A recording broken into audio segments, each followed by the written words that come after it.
السلام علیکم ورحمت الله وبرکاته. په ډولفین آیان باندې په پیښور کې نامعلوم کسانو ډزې کړې دي او د هغه ډزو دوران کې ډولفین آیان په سر باندې ولګېده چې ډولفین آیان په حق باندې ورسېده. ملګرو ډولفین آیان باندې دا ډزې اخره ور چا کړې دي او دومره غټ ظلم ورسره چا وکړو، خو د ډولفین آیان جنازه به د ثوابۍ په غټه ادیره کې ادا کېږي. نو ملګرو کو تاسو ځان د دې ټول معلومات نه پوره خبرول غواړئ نو مهرباني وکړئ زموږ د چینل مهادر سره سبسکرایب کړئ او خوا کې ورسره د ټلۍ بټن ووهئ چې تاسو ته زموږ خبر ډېر زر در رسي.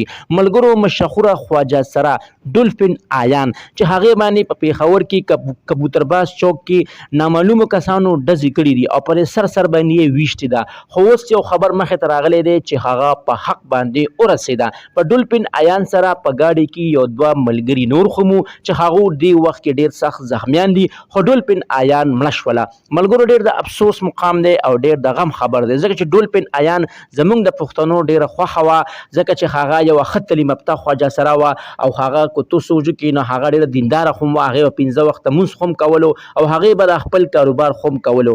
ملګرو واقعي چې ډېر غټ ظلم ورسره شوی دی او د هغې جنازه به په ثوابۍ په غټه ادیره کې ادا کېږي. د هغې په جنازه کې به ډېر غټ خلک شرکت کوي، ځکه چې هغه څه معمولي خواجه سره نه وه، هغه ډېره غټه خواجه سره وه.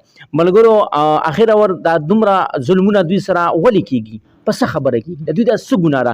ملګرو خلک د دوی نه غلط ډیمانډونه کوي، خلک ورته چې ما څه غلط شپې وکړه، ما څه غلط کارونه وکړه، خو چې دوی ورسره کله هم غلط کارونه نه کوي یا ورسره شپې نه تېروي نو همدغه رنګې ظلمونه دوی سره کېږي. دا خلک وایي چې دوی مظلومان دي، صحیح ده دوی مظلومان دي، خو د دوی ته به انصاف حکومت ورکوي.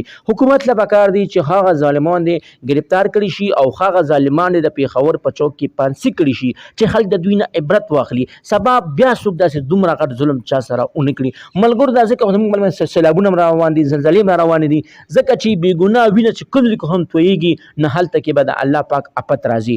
ملګرو الله پاک دې د ډولفین آیان نه جنت الفردوس ورکړي او الله پاک دې هغه ظالمان تباه او برباد کړي. السلام.